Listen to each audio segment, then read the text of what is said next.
तरी शाही देऊ शकतो. ते पैसे कुठे खायला होते तुमचं नातं घट्ट असेल ना. थोडं तुझं आणि थोडं माझं या मालिकेच्या 10 मार्चच्या भागामध्ये आपण पाहणार आहोत. तेजसला मानसीला सांगायचे असते त्याचा पहिला पगार झालेला आहे, पण मोठ्या बाई त्याला नकार देतात. तो मोठ्या बाईंना म्हणत असतो, कधी संपणार आहे ही परीक्षा? अजून काही राहिल्या असतील ना तर त्या मी देतो. मोठ्या बाई त्याला म्हणतात, तू काय परीक्षा देणार आहेस?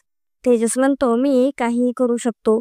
तेजस त्यांच्यासमोर एका पायावर उभे राहून दाखवत असतो. तो काहीही करत असतो. मोठ्या बाई त्याला म्हणतात, ठेवते पैसे टेबलावर जाऊन.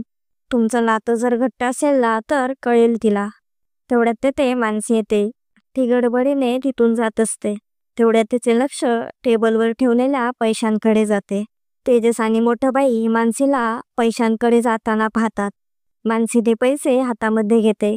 तेजस आणि मानसीचे नाते खूपच घट्ट झालेले असते. तर आता मानसीला कळेल का हे पैसे म्हणजे तेजसचा पहिला पगार आहे ते.